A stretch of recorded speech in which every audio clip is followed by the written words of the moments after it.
100. Fred? I mean, 1,000. 1,000. So he's got it sounds big, 4,000 people, right? Yeah. It's the smallest dispensary in the state. I mean, dispensaries are usually, they have 15,000 to 150,000 people that are using these dispensaries, right?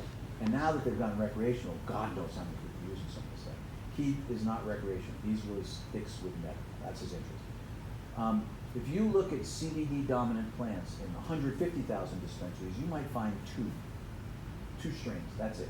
And you might find, a couple of embodiments, maybe a tincture here, a gummy there, that kind of thing. He has 7 strains that are 24 to 1 CBD to THC. He makes tinctures out of them, he makes concentrates out of them, he makes oils out of them, he does all this stuff with them.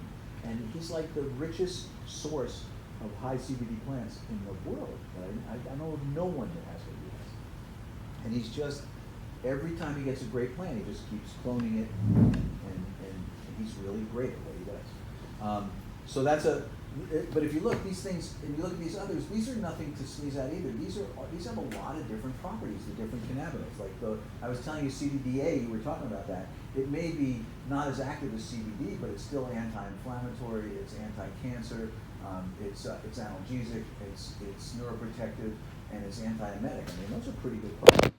And you can see why this attracts me, because I have patients that are in horrible pain, they're depressed, they're anxious, and this has been an amazing substance in our practice. This has really gotten a lot of our patients down and even off of their opioids. This has let people live lives that are much more functional. They're a lot happier doing this. It's a very collaborative treatment. It's a delight to do with people, not because they're getting stoned, because most of my patients aren't getting stoned. They're not interested in it. They want to not be stoned. And so that's the big trick with this, is how do you do this treatment without being stoned? If you want to get stoned, great, but you don't have to be. So what about this with aging? And I put this up here because medical cannabis is absolutely an anti-aging substance. And I will say that without doubt, because it's a balanced plant consisting of 120 cannabinoids and another 400 terpenes and flavonoids and phenols, all of which can have medicinal properties, or many of which can have medicinal properties. Many of them, THC, THCV, and CBD, like I said, have 27 of the 30 documented medicinal properties of the 9 total cannabinoids. And this number of cannabinoids and their medicinal qualities are likely to increase. And I would say, look at things like THCVA and CBGVA. No one even knew these things existed. Sarah Biancola, who runs Marin Analytics, found the THCVA marker on her analysis. She's the first person I know that's even found it, much less anybody's looked at it. So there are so many new ones to really look at. The research opportunities in this are endless, and they're really potentially quite helpful. So is it really anti-aging? It works both on and outside of the endocannabinoid system to restore the body's balance. It includes balancing the energy needed to build up and the energy needed to break down tissue. Inflammation, bone loss, weight gain, loss of activity, tissue breakdown, cancer, immune system malfunction, increased blood sugar, hypertension, high fat, sleep disturbance, all contribute to aging. And this substance fights all of those things. Now, here's one for you. Cannabis used properly will result in weight loss. Not weight gain, weight loss. Yes. Yes. So, Not enough. But it's not like taking a diet pill. It takes a while. It's got to work its way into all these systems and get to where it goes. CBD turns yellow fat into brown fat. Oh, maybe it's a better color. Well, no, but this is what happens. When you're born with brown fat, which is anti-inflammatory and analgesic, and when you get past the age of 3, it all turns to white fat, which is inflammatory and it causes pain, causes inflammation. Okay, so both the built-in endocannabinoid and medical phytocannabinoids work to restore all these processes to normal. Cancer, these are and I won't read through all these things, but look at these lists of diseases and the different cannabinoids that address these diseases. I will not say that cannabis is a cure for cancer. I will say it can slow it down. And certainly if someone has cancer and they're not looking at some of the cannabinoids as something that they might want to do, then I think they're depriving themselves of good treatment. Simpson oil. What? The Rick Simpson oil is what hit the market first. Rick Simpson oil is really it's also called hash oil, and it's a concentrate of Whole plant. of whole plants, all the cannabinoids. It just depends on what you're going to get is what strain you're using. But just look at this, why this spread of cannabinoids is so important. I mean, look at the neurodegenerative stuff. So there's a great study that was done that showed that THC wiped out beta amyloid inside of nerve cells and stopped the inflammation that it causes that kills the cells in 4 days. And it stopped all that process. It was a wonderful, elegant little study that was done. No one knows about it. Now you do. So traditional medical care versus medical cannabis. Traditional care, our medicines tend to suppress and replace the system that they're in. And so like if you take an opioid, it's going to suppress the endorphin system, and it's going to take months for that system to come back if you stop the opioid.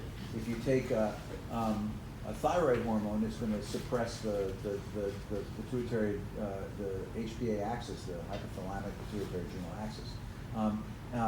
And so, but it replaces it, and that's what our medicines do, and they've really done a great job of extending life and being helpful for people and all those things.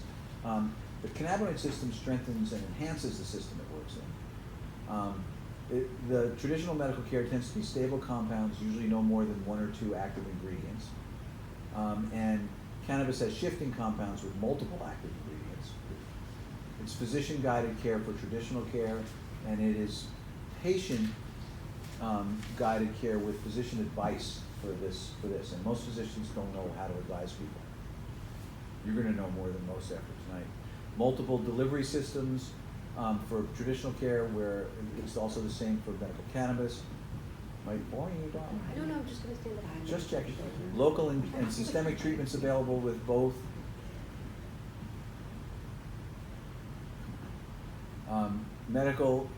Traditional medical care is covered by insurance, while medical cannabis isn't. There's precision dosing with traditional medical care, and it's much more customizable dosing with medical cannabis. Traditional care is stable, medical cannabis is unstable. And so those are the differences, and they're big differences, and some of them are similar.